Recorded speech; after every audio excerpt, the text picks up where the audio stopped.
Hello à tous et bienvenue sur le podcast Twip, ta série audio pour vivre 1000 aventures avec ton chien. 2 lundis par mois, je reçois un ou une passionnée qui lui aussi emmène son chien partout. Aujourd'hui, Laura nous partage sa traversée de l'Europe qu'elle a fait avec Eva et leurs 2 chiennes, Fruita et Yuka. Un voyage de 4 mois durant lesquels elles ont pédalé 4655 km pour traverser 8 pays, depuis la Norvège jusqu'à l'Espagne grâce à l'Eurovélo 3. Un épisode que je t'invite vivement à découvrir, notamment si tu prévois un long voyage à vélo. J'espère qu'il te plaira. Hello Laura, bienvenue sur le podcast Twip, comment vas-tu ? Bonjour, merci, ça va, super, et toi ? Ça va super, merci. Trop contente de t'avoir aujourd'hui, donc on va parler d'une aventure que tu as faite pas toute seule, enfin t'es toute seule à enregistrer, mais c'est une aventure que vous faites à 2, Eva et toi. Donc avant de commencer, est-ce que tu voudrais bien te présenter et présenter ta petite famille, puisque tu voyages pas non plus avec un seul chien ? Non, moi je voyage avec Yuka et Fruita, et je voyage aussi avec Eva qui est ma copine. Donc Yuka c'est un petit border collie de 5 ans, et Fruita c'est une petite mémère de 13 ans maintenant. Donc voilà, donc on voyage avec nos 2 chiens depuis à peu près 4 ans. On fait quelques petites aventures à vélo, en van, etc. Comment ça se fait qu'il y a quand même un petit écart d'âge entre les deux ? Vous les avez adoptés en même temps ou vous avez attendu et décidé d'adopter un deuxième chien ? Alors Eva avait déjà adopté Fruita il y a une dizaine d'années. Pendant qu'on était en train de faire nos études à l'université, Eva avait adopté de son côté Fruita à la SPA en Espagne. Et puis après on a pris Yuka du coup 6 ans après Fruita. Voilà. Moi je voulais un border collie pour faire un peu de sport avec, parce que je fais beaucoup de canicross, du cani-VTT, etc. Et je voulais un chien un peu dynamique pour pouvoir faire ça. Donc du coup par la suite on a adopté Yuka qui elle était tout bébé. Et voilà, donc c'est pour ça l'écart d'âge. Et c'est chose faite puisque on s'est rencontrés sur les championnats de France de canicross. Sur les championnats de France de canicross, merci. C'est toi qui courais du coup ? Oui, c'est moi qui courais avec Yuka en canicross, ouais. Ouais. Trop bien, ça s'est passé comment ? Ça s'est super bien passé, malgré les conditions qui étaient un peu boueuses, on va dire. Ah ouais, c'est le moins qu'on puisse dire. Le terrain était vraiment pas facile, mais non, franchement, avec Yuka, qui est un petit chien par rapport au gros chien qu'il y avait sur la course, elle s'en est super bien sortie. Même moi derrière, je me suis sentie bien, donc non, vraiment très contente de nous, quoi. Ce championnat de France. C'est vrai que j'avais jamais été à une compétition avec des chiens, et il y avait beaucoup de chiens assez mastoc, et c'était assez dingue, je trouve, l'énergie qu'il y avait entre tous les duos, c'était fou. Ah oui, non, c'était là t'es allé sur la compétition, quoi, parce que il y avait, je crois, plus de 300 chiens, 300 binômes, c'est assez impressionnant, quoi. Et là t'as vraiment les meilleurs, quoi, les meilleurs de France, et c'est assez impressionnant comme chien, ouais. Ouais, c'était dingue. Du coup, on s'est contacté pour parler de votre traversée de l'Europe, ouais. On peut appeler ça comme ça, à vélo, enfin en tandem. Oui. Avant de parler de ça, tu m'as dit tout à l'heure en off, avant qu'on enregistre, que vous aviez fait pas mal de voyages à vélo déjà. Comment vous êtes venu à ce mode de voyage ? Ça s'est fait il y a quelques années. En fait, on regardait sur Instagram, on aimait beaucoup un compte, il s'appelle Biquet Caniné, et en fait, c'est un gars qui voyage tout seul avec son chien, ça fait des années qu'il voyage avec son chien sur son vélo. Alors au début, il l'avait dans une caisse derrière sur le porte-bagages. Donc on a commencé à faire des petits voyages comme ça à vélo, où on avait installé une caisse sur le porte-bagages. Alors on a fait des petits voyages, on a fait le canal du Midi sur une semaine, on a fait le tour d'Ibiza pareil sur une semaine.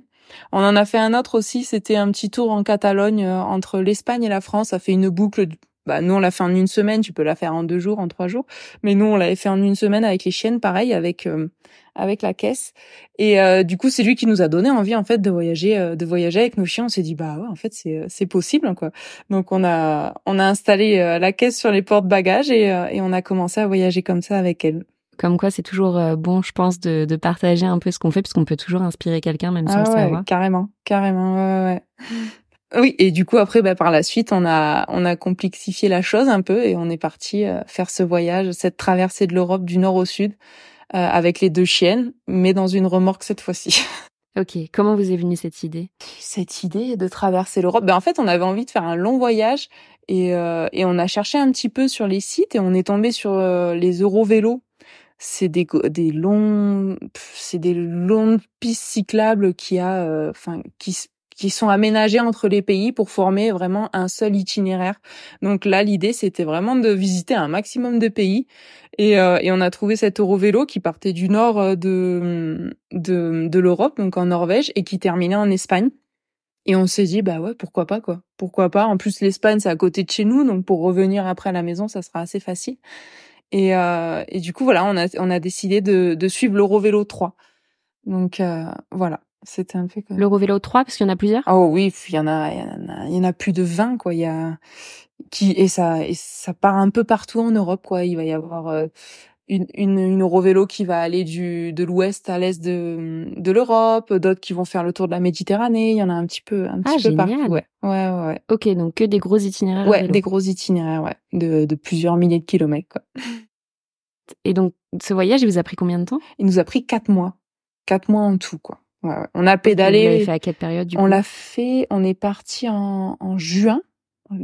Fin juin, ouais. On est parti fin juin. Ouais, plutôt belle saison. Ouais. Parce qu'on voulait qu'il fasse bon en Norvège, parce qu'on a commencé en Norvège. Donc, on est parti fin juin de Norvège et on est arrivé mi-octobre en Espagne.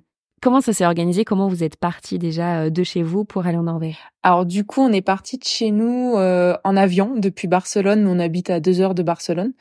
On est vers Perpignan, dans les montagnes. Et on est parti à Barcelone en avion. Du coup, le père d'Evan nous a déposés à l'aéroport de Barcelone. On a fait embarquer les chiens, le tandem. Attends.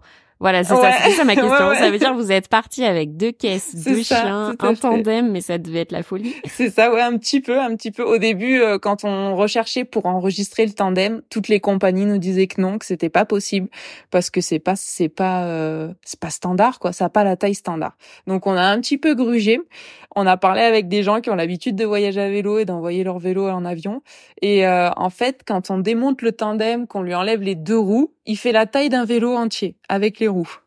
Donc du coup, on l'a mis dans une housse en lui enlevant les 2 roues et c'est passé. Du coup, c'est passé. On a payé le prix d'un vélo normal. Et du coup, voilà, on a fait embarquer le vélo, le tandem, la remorque à part aussi. Et ensuite, on avait les chiens dans 2 caisses aussi. Et vous en avez fait quoi des caisses en arrivant là-bas? Alors, du coup, on est arrivé à Oslo. On est allé de Barcelone à Oslo en avion. On est arrivé à Oslo. On avait pris un petit hôtel à côté de l'aéroport et on a laissé les caisses là-bas, en fait. On les avait achetées d'occasion, pas très cher. Et l'idée, c'était de les laisser là-bas. Si on pouvait trouver un moyen de les rapatrier, on les rapatriait. Et sinon, on leur a dit de les donner à une asso, quoi. On avait payé 50 € les 2 caisses. C'était pas énorme, quoi. Donc voilà. On a fait comme ça. Ok. Vous avez fait une préparation particulière pour que les chiennes puissent prendre l'avion? Pour qu'elles puissent prendre l'avion. Alors dans la caisse, elles ont pas de soucis. Les caisses, elles aiment ça, déjà. Elles ont l'habitude déjà, ça y a aucun problème.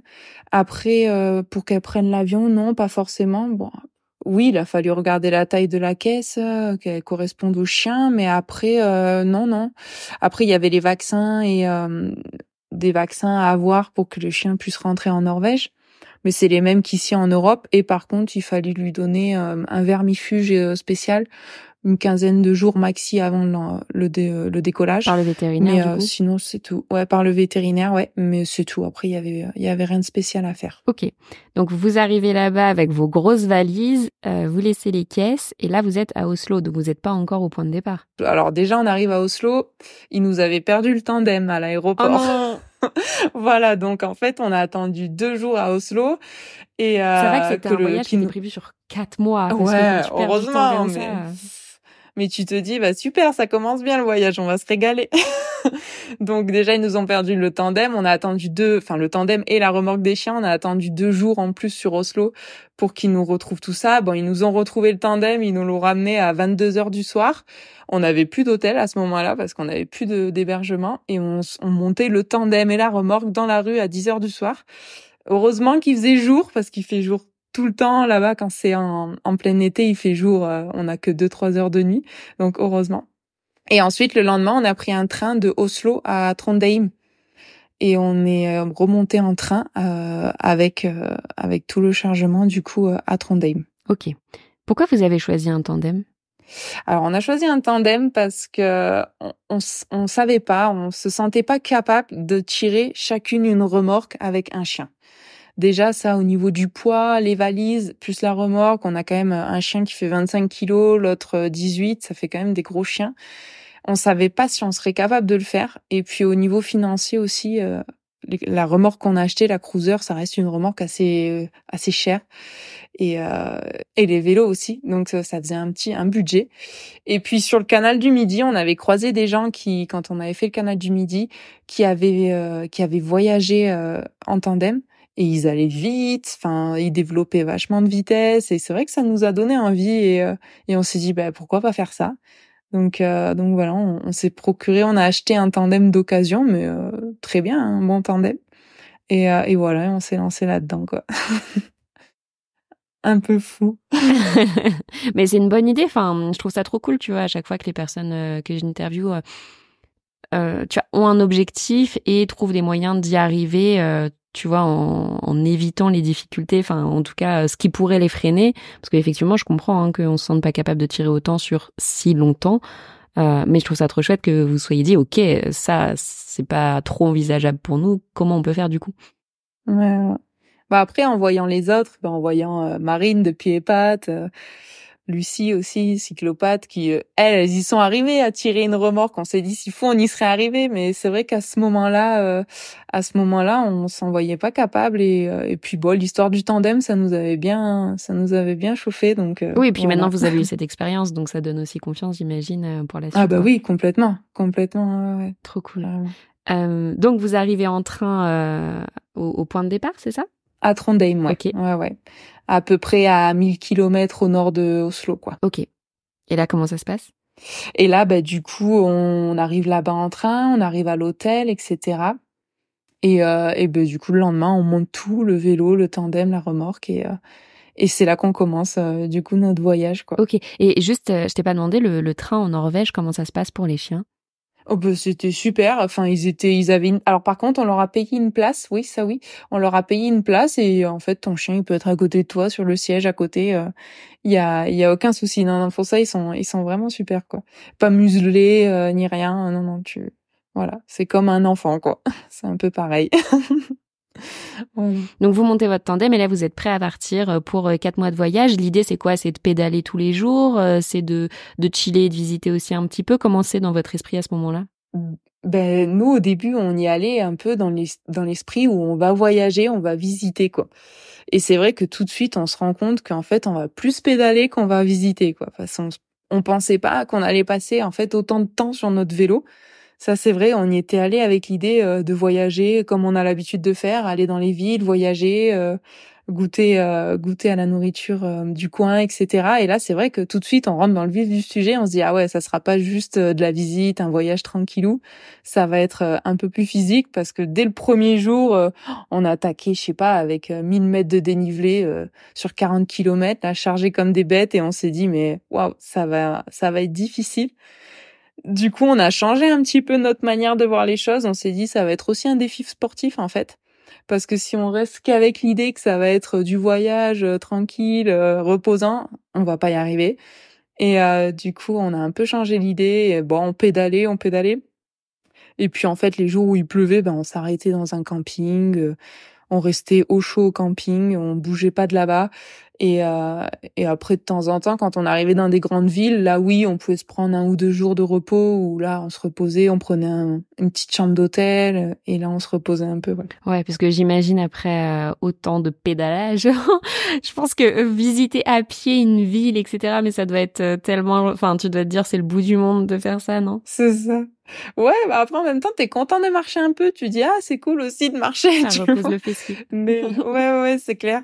Mais après, non, même des fois, on a visité des villes à vélo. Hein. Paris, on se fait tout Paris à vélo. Enfin, c'était chouette, c'était génial. Bon, sans les bagages ni rien, on avait tout laissé. En général, on laisse tout à l'hôtel. Mais après, des fois, ouais, on prenait le tandem à vide là et on allait visiter aussi. C'était chouette aussi. Hein. C'était sympa. Parce qu'en termes de sécurité, enfin, du coup, vous avez un pactage qui est assez long. Comment ça se passait, Ouais. tu vois, Est-ce qu'il y a des moments où vous passiez sur des routes? Enfin, comment vous faisiez pour que ça reste sécure pour tous les quatre? Du coup, ouais, on est en Norvège, on a fait beaucoup de routes. Après, les chiens en général, ils étaient dans la remorque hein, quand il y avait des routes. Sinon, après, on avait un système de barres qui sortait de la selle du derrière d'Eva. Eva est derrière sur le tandem, Eva est derrière et moi je suis devant et ça change pas. Ok. Parce Vous avez votre on place. a nos réglages on a nos réglages de guidon, de selle, donc du coup ça on touchait pas.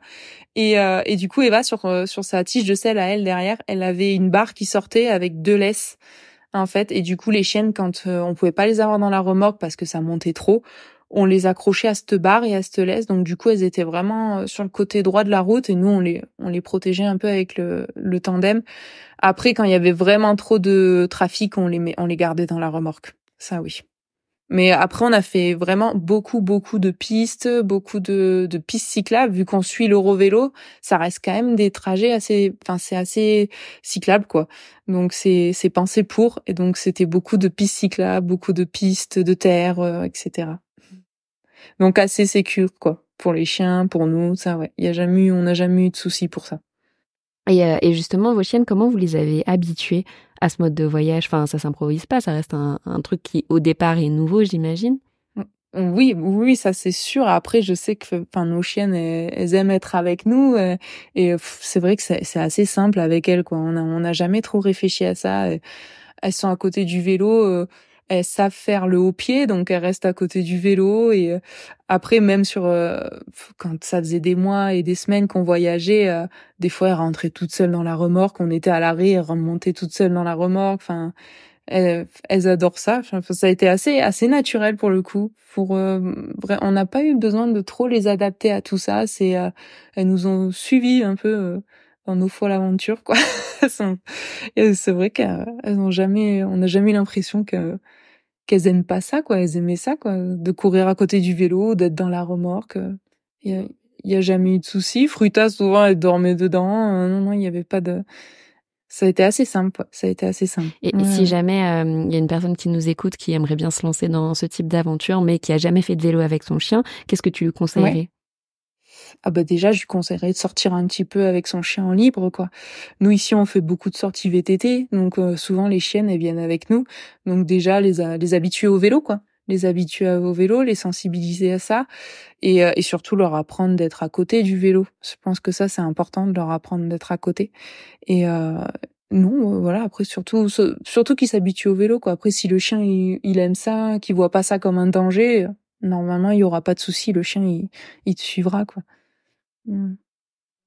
Si on repasse un petit peu plus donc sur le voyage en lui-même, je suis désolée, je pars absolument dans tous les sens. Je Non, suis le vas-y, flot vas-y. de mes questions qui me viennent au fur et à mesure.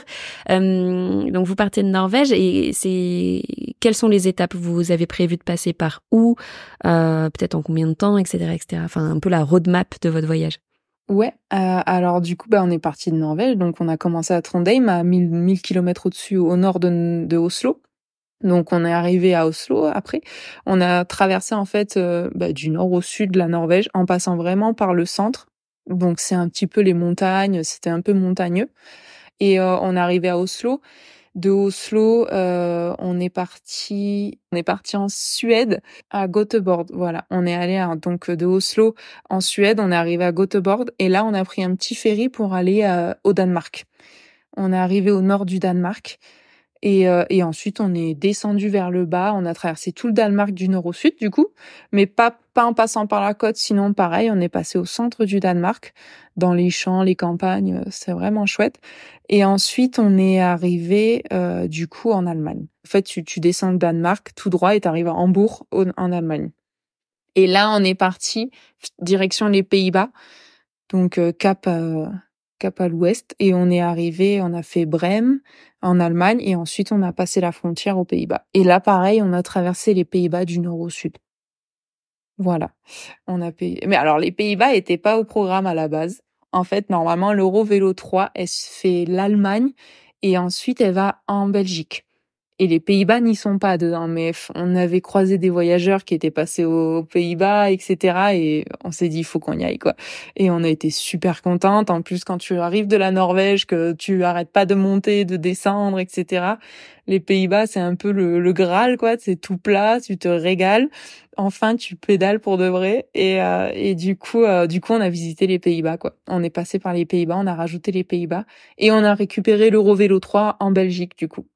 Donc après les Pays-Bas, hop, Belgique, Anvers, Bruxelles, et puis ensuite la France. On est arrivé en France par le nord de la France, et là on est allé jusqu'à Paris.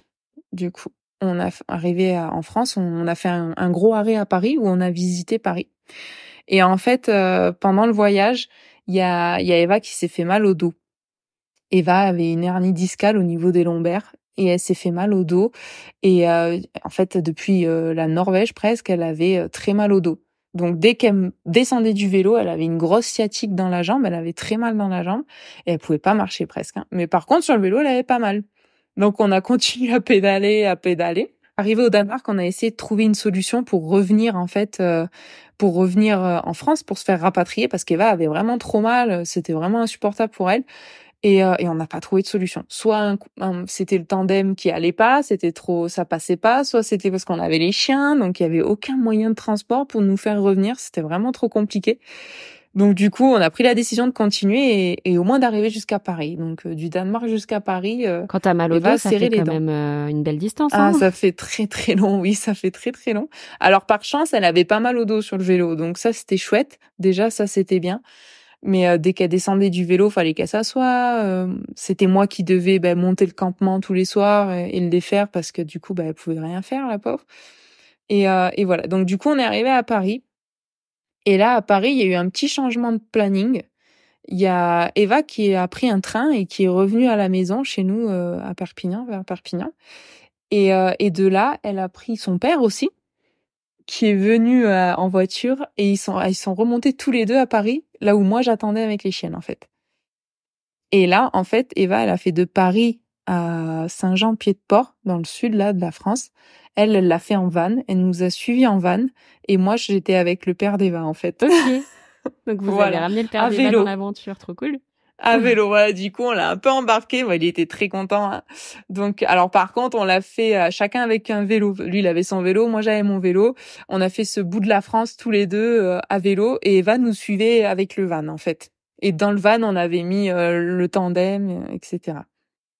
Donc là, il y a eu un petit changement de planning à ce moment-là pour que Eva puisse récupérer, pour que son dos aille mieux. Mais en même temps, on s'est dit, on n'avait pas envie d'abandonner. On n'avait pas envie de rentrer à la maison tout de suite. Et du coup, on a fait comme ça. Donc, on a fait la traversée de la France. On l'a fait, je l'ai fait moi avec le père d'Eva à vélo et Eva en van jusqu'à Saint-Jean-Pied-de-Port, là où commence en fait le chemin de Compostelle. Voilà, parce qu'en fait, l'Eurovélo, la dernière partie en Espagne, ça suit en fait le Camino Frances, ils appellent ça. C'est le chemin de Compostelle qui va jusqu'à Saint-Jacques-de-Compostelle. Donc de Saint-Jean-Pied-de-Port à Saint-Jacques-de-Compostelle. Là, Eva a pu te rejoindre. Et là, Eva, du coup, on a laissé le van à Saint-Jean-Pied-de-Port. Et là, on a repris notre tandem. Le père d'Eva nous a continué à nous suivre avec son petit vélo. Et on est arrivé à Saint-Jacques-de-Compostelle. Du coup, ça devait faire 700, 800 kilomètres de vélo à peu près. Donc voilà. Voilà l'histoire un petit peu. Les grosses étapes du voyage. Trop cool encore une fois que vous ayez pu trouver une solution pour ne pas abandonner le voyage justement. Mais ouais, j'imagine qu'en ayant mal, ça doit vraiment pas être simple. Et tu disais que du coup, c'est toi qui montais le campement. Donc l'idée, c'était de dormir en tente tous les soirs? Oh oui, on a fait 90% du voyage, on a dormi en tente. Ok, avec les chiennes. Ouais. Avec les chiennes, oui, en tente. Après, c'était assez facile pour camper. Norvège, Suède, on n'a pas eu de soucis, il y a aucun problème pour faire du camping sauvage, ça y a pas de souci. Sauf les jours où il pleuvait, là on allait au camping. Là oui. Et pour avoir un peu plus de confort parce que dans ces campings nordiques, ils ont des petites salles à disposition pour les voyageurs, donc on pouvait s'abriter dans ces petites salles pendant la journée quand il pleuvait, donc ça c'était vraiment chouette. Après du coup au Danemark il y a le système des shelters là, c'est comme des petits refuges en bois En fait, c'est des zones de camping. T'as pas le droit de faire du camping sauvage au Danemark, mais par contre, ils ont aménagé des petites zones de camping un peu partout. Il y en a vraiment partout. Il y a même une application avec tous les shelters du Danemark. Donc, tu prends ton application, t'as un shelter, Ok. shelter. Je te le marquerai. Et du coup, tu as cette application et en fait, avec ça, tu trouves ton petit shelter. Alors souvent, tu as une petite baraque en bois avec un coin feu. Des fois, tu peux même avoir une toilette. Enfin, c'était vraiment chouette ça pour camper au Danemark. C'était parfait. Et après, bon, la France, la Belgique, ça, il y a pas eu de souci non plus pour faire du camping ou sinon au camping, hein, tout simplement. Tout simplement. Et Donc, du coup, au niveau de l'organisation, vous prévoyez en amont où est-ce que vous alliez vous arrêter pour dormir ou quand c'était à peu près l'heure d'arrêter de pédaler, vous arrêtiez là et vous montez le campement? En général, la veille, moi, je regardais l'étape qu'on voudrait faire. T'as Fruita qui rêve là. J'ai pas entendu. C'est Fruita elle est en train de rêver à côté. Et moi j'ai Floki qui ronfle, alors si on l'entend aussi. C'est vrai, non, ça va, on l'entend pas. Ouais, c'est ça. Dimanche après. Exactement. Et ouais, du coup, je sais plus ce que je disais. Oui, non, en fait, la veille, on regardait un petit peu l'étape qu'on voulait faire, les kilomètres qu'on voulait faire et où on voulait s'arrêter pour dormir. Donc, soit, on voyait qu'il y avait un camping dans cette zone et du coup, on allait au camping directement. Soit, on voyait il y avait des shelters pas loin ou une zone un peu verte avec une rivière, on va s'arrêter là, quoi. En général, la veille, on prévoyait l'étape du lendemain. Voilà. Et bon, après, si on devait s'arrêter avant, on s'arrêtait avant, mais en général, on arrivait à aller à la fin de l'étape, quoi. Ok, trop cool. Et pour continuer les questions organisation, comment vous faisiez pour l'alimentation des chiennes? Alors pour l'alimentation des chiennes, déjà on est parti avec leurs croquettes, hein. On avait à peu près 10 kilos de croquettes dans la remorque en plus. Et après ensuite en Norvège, on leur a changé un peu les croquettes, mais on essayait de s'arrêter dans des animaleries et on essayait de prendre des croquettes vraiment où la composition de la croquette correspondait un peu à la composition de celle dont elles ont l'habitude. Par exemple, Fruta, elle digère pas la viande, donc on lui prenait des croquettes au poisson, quoi. Et en général, si la composition était un peu pareille, il y avait pas de souci. Donc, dès qu'on voyait qu'on était un peu en rate de croquettes, on essayait de chercher une animalerie dans une ville et on s'arrêtait à acheter ça là-bas. Et après, par contre, en France et en Espagne, on s'est fait livrer les croquettes, en fait. Parce qu'avant de partir, on avait fait un petit partenariat avec une marque de croquettes. Gosby, ça s'appelle. C'est des croquettes qui sont faites ici en Espagne, à côté de chez nous. Et en fait, ils étaient OK pour nous envoyer gratuitement des croquettes, en fait. Donc, c'était une petite façon de nous sponsoriser, quoi. Donc, du coup, en France, c'était un peu différent. Eva, quand elle est revenue chercher le fourgon chez nous, le van, elle est allée acheter un gros paquet de croquettes. Donc là, ça compte pas. Mais après, en Espagne, ils nous ont envoyé des croquettes dans des points de vente où eux, ils vendaient ces croquettes-là, en fait. Donc en Espagne, on disait dans 2 jours on arrive dans cette ville, est-ce que ce serait possible d'avoir des croquettes? Ils nous disaient oui, passez à telle animalerie, tel vétérinaire ou quoi. Et là vous aurez les paquets de croquettes, vous avez juste à les demander et du coup on a pu faire comme ça. Ouais non, c'était vraiment chouette. Donc en plus on s'est économisé un petit peu des sous et puis en plus on avait les croquettes toutes prêtes et c'était les croquettes des chiennes aussi donc voilà. Mais après le fait de changer l'alimentation, ça les a pas du tout perturbés. Enfin, vraiment, je pense que si on regarde bien la composition des croquettes, on essaie de faire au mieux que celles qu'ils ont l'habitude de manger. Normalement, il n'y a pas de souci, quoi. Ouais, voilà. Après, c'est sûr, on leur a jamais acheté des croquettes de supermarché ou bas de gamme. C'est sûr que ça, c'est plus difficile à digérer. Donc là, pour le coup, on a fait comme ça. Et ça s'est super bien passé. Et de manière générale, vous avez trouvé comment l'accessibilité aux chiens dans les pays que vous avez visités? Est-ce qu'il y avait des grosses différences? Pas du tout. Ouais, il pouvait y avoir des différences, oui. Après, dans tout ce qui est pays nordiques, on n'a pas eu aucun souci avec les chiens, quoi. Ils sont assez pet friendly. Vraiment, ils nous les ont acceptés partout, même dans les campings. Des fois, on disait, on a 2 chiens. Ah oui, non, mais c'est pas grave, c'est pas un souci. Enfin, même ils s'en foutaient qu'on ait 2 chiens, quoi. Les chiens ne payaient même pas dans les campings. Enfin, c'était vraiment chouette, ça, pour le coup. Après, les restos, c'est vrai que les restos, on n'en a pas trop fait. Mais les peu qu'on a fait, on n'a jamais eu de soucis, quoi. Au contraire, hein, ils sont super contents de voir des chiens. Ça, on n'a pas eu de problème. Les ferries, pour prendre les ferries, les petits ferries d'une île à l'autre et tout ça, il y a eu aucun problème aussi. Après, là où c'est un peu plus difficile, c'est l'Espagne. L'Espagne, c'est un petit peu plus difficile pour qu'ils s'acceptent les chiens. En Espagne, comme on a suivi le chemin de Compostelle, il y avait beaucoup d'auberges. Et des fois, on avait envie de dormir dans une auberge. Pour 10 € la nuit, tu dormais dans une auberge, c'était vraiment pas cher. Mais là, du coup, il y avait très peu d'auberges qui acceptaient les chiens. Mais j'ai l'impression que les auberges, de manière générale, c'est un peu compliqué pour les chiens. C'est un peu compliqué, ouais. Donc, certaines nous ont accepté, mais en fait, on privatisait la chambre, quoi. Donc, souvent, c'était une chambre avec 3 lits superposés. On était 3, ça va, mais du coup, on devait privatiser la chambre parce qu'ils voulaient pas mettre personne d'autre dedans, quoi. Voilà. Mais dans l'ensemble, on a été agréablement surprise, ouais. Ouais. C'était chouette. C'était un peu aussi pour ça qu'on faisait ce voyage. L'idée de faire ce voyage avec nos chiens, c'était aussi un peu pour sensibiliser les gens, leur dire, voilà, tu vois, tu peux, si t'as envie, tu peux voyager avec ton chien et tu peux le faire, il y a aucun problème. Même les gens, ils étaient, quand ils nous voyaient arriver avec notre convoi de 5 mètres de long, ils étaient, alors, avant de voir le tandem, ils voyaient d'abord les chiens dans la remorque, quoi. C'était impressionnant. C'était, ah, mais vous avez des chiens, mais comment vous faites? Et après, ils voyaient le tandem. Après, ils disaient, ah, mais en plus, vous êtes en tandem. Enfin, c'était vraiment, nous, on pensait que c'était le tandem qui allait les marquer. Et non, pas du tout. C'était le fait de voyager avec nos chiens. Et du coup, c'était un peu pour ça qu'on a fait ce voyage aussi avec elles, pour vraiment les sensibiliser les gens là-dessus, qu'on peut voyager avec nos chiens et il y a aucun problème. Ouais. Et je trouve ça trop intéressant. Ouais. Il y a pas longtemps, j'avais partagé un réel sur les pays qu'on peut visiter avec son chien. Bon, là, pour le coup, vous avez commencé par l'avion, mais j'ai eu un commentaire qui disait oui, comment on fait si on veut pas mettre son chien dans l'avion?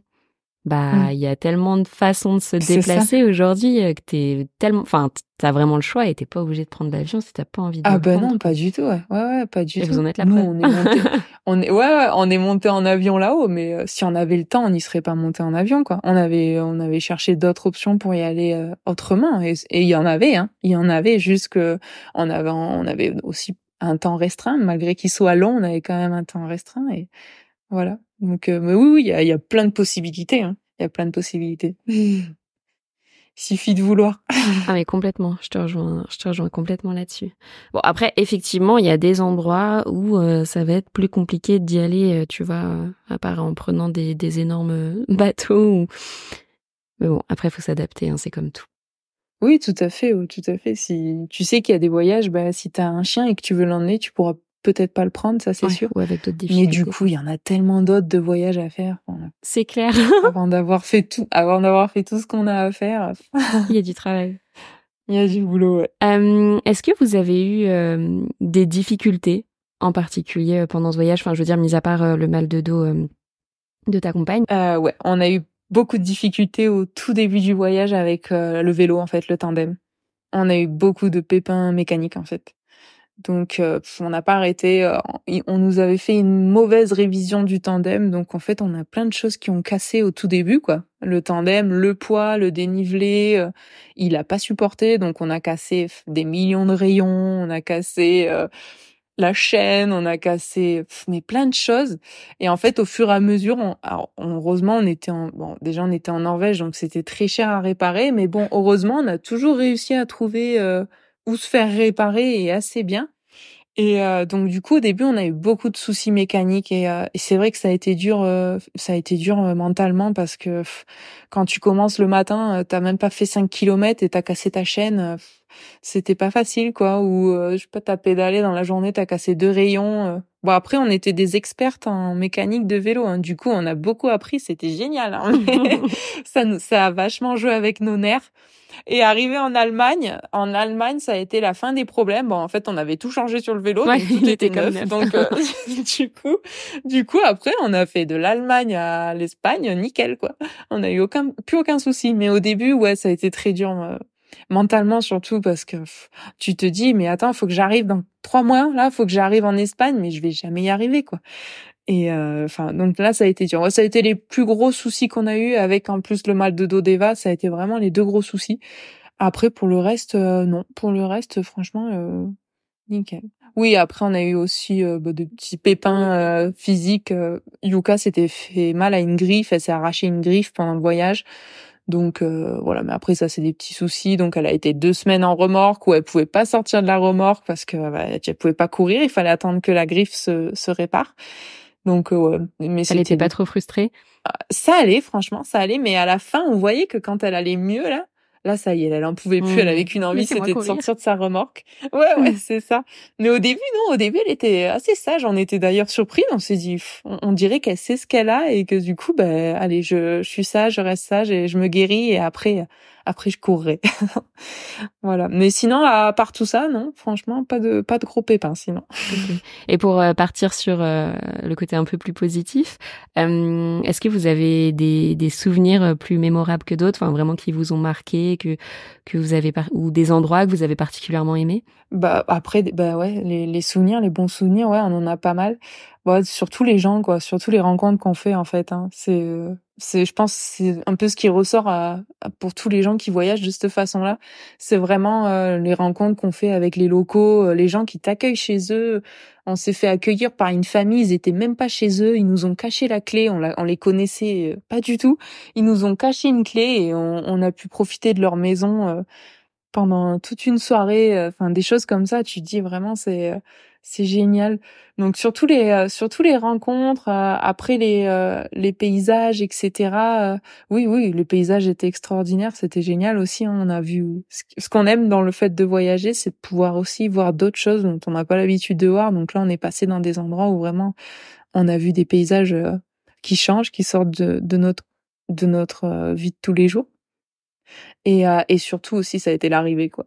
L'arrivée à Saint-Jacques-de-Compostelle, c'est vrai que ça a été un gros moment fort en émotion. On n'était pas encore arrivé parce qu'il y a cette place centrale, en fait, à Saint-Jacques-de-Compostelle, là où il y a la cathédrale, en fait, où tous les pèlerins arrivent. Donc déjà, il y avait tous les pèlerins qui ont fait Saint-Jacques-de-Compostelle à pied ou à vélo qui arrivaient. Et nous, on est arrivés là de nos 4 mois de voyage et c'est vrai que c'était vraiment super émouvant. Je pourrais en pleurer rien que d'en reparler, quoi. C'était vraiment super émouvant, Il y quoi. avait du monde qui Ouais, vous ouais. attendait à l'arrivée?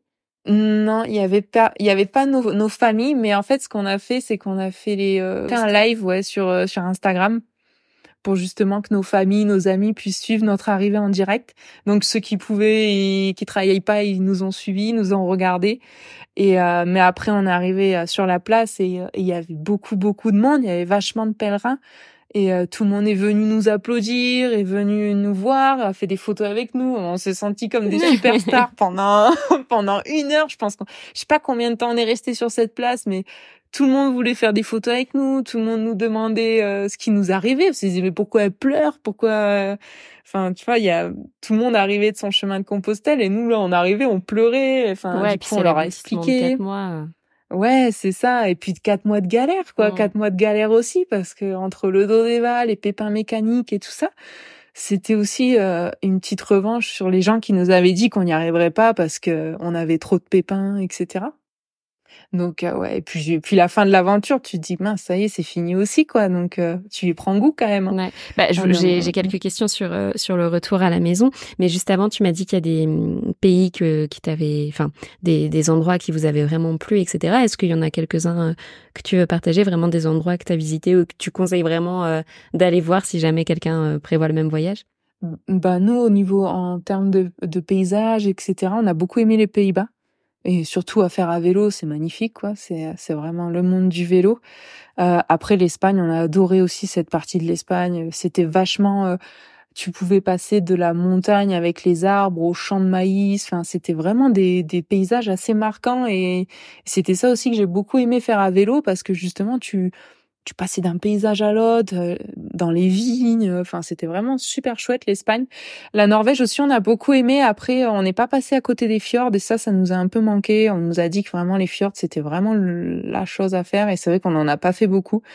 Donc la Norvège, mais après magnifique, quoi. Enfin, maintenant on revoit les vidéos et tout. C'est vrai que en Norvège, on avait tellement de problèmes mécaniques qu'on n'a pas tellement profité du paysage. C'était dur de profiter du paysage parce que ouais, il y avait beaucoup de frustration, etc. Mais maintenant, on revoit les images et on se dit waouh, c'était magnifique aussi, quoi. Tu vois, ça donne envie d'y retourner. Donc ouais, surtout Ces 3 pays-là, on s'est vraiment régalé, quoi. Trop cool. Qu'est-ce que ça change pour vous d'emmener vos chiennes dans vos aventures? Qu'est-ce que ça change pour nous? C'est pas pareil, quoi. Quand elles y sont pas, on a l'impression qu'il nous manque quelqu'un, quoi. Et puis après, on aime partager ces moments-là avec eux. Je pense comme des parents avec leurs enfants. Alors on n'a pas d'enfants, mais je pense que c'est un peu la même chose. On aime pouvoir partager des moments avec eux et on les voit heureuses, quand on les voit contentes là, quand elles sont là elles sortent de la tente le matin, elles vont se rouler dans l'herbe. Enfin, c'est vraiment chouette de pouvoir partager ça avec elles. Et et puis aussi ce fait pour sensibiliser un peu les gens aussi, qu'on peut voyager avec son chien, enfin non, un peu tout. Et puis on est tellement habitué de tout faire avec elle que on n'imaginerait pas faire un voyage sans elle, quoi. C'est vrai que c'est compliqué, donc voilà, c'est surtout pour ça. Au final, c'est compliqué de faire sans elle, pas de voyager avec son chien, quoi. Complètement, ouais. On essaie de chercher des petits voyages à faire sans chien, hein. Eva a envie de faire des voyages un peu à l'étranger sans chien aussi, parce que c'est vrai que forcément, quand t'as un chien, il y a des choses que tu pourras peut-être pas visiter. T'as envie de rentrer dans la cathédrale, il faut qu'il y en ait une qui attende dehors.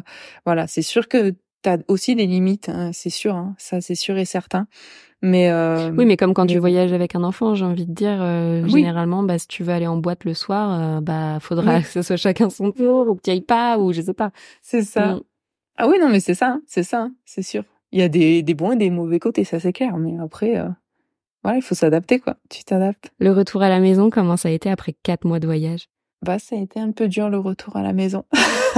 Surtout qu'Eva, du coup, au retour de la maison, elle s'est fait opérer du dos, du coup. Ah ouais, d'accord. Et du coup, il y a eu une opération à la suite. Mais après, ça a été dur de retourner dans cette routine de les impôts, tous les problèmes de la vie de tous les jours. En soi, moi, j'étais contente de retrouver, on était contente de retrouver nos familles, on est le lit, oui, notre lit, etc., notre petit confort, notre cuisine, etc. Mais c'est vrai qu'après ça a été dur. Enfin voilà, moi je vois un rayon de soleil, on a envie de repartir à vélo, quoi.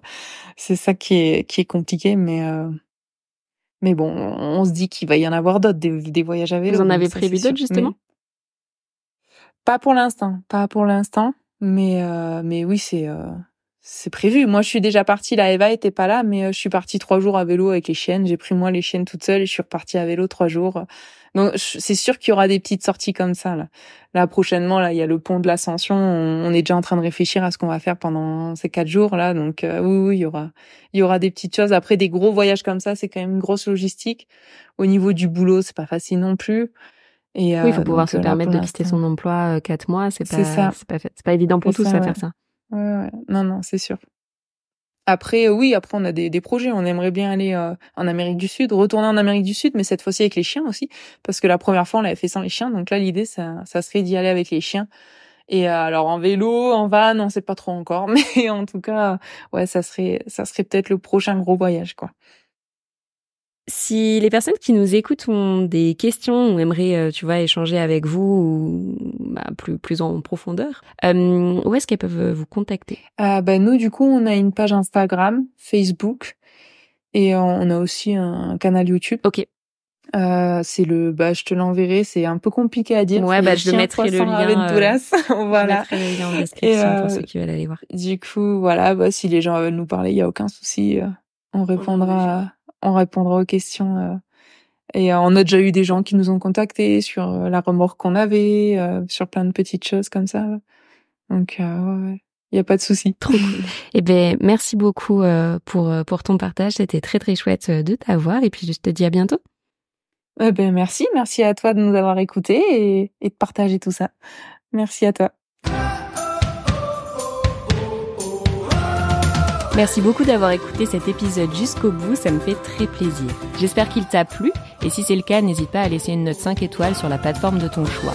Si tu découvres Twip en même temps que cet épisode, Twip, T-W-I-P, est une application dog-friendly qui te permet de découvrir plein de spots accessibles aux chiens en France et ailleurs. Tu peux la télécharger sur le store de ton choix, dès maintenant, elle est 100% gratuite. On propose également un guide de voyage pour avoir toutes les astuces pour emmener son chien facilement avec soi, que tu retrouveras sur notre site internet www.twip-app.com. En attendant, nous on se retrouve sur l'Instagram de Twip pour faire connaissance et je vous dis à très bientôt.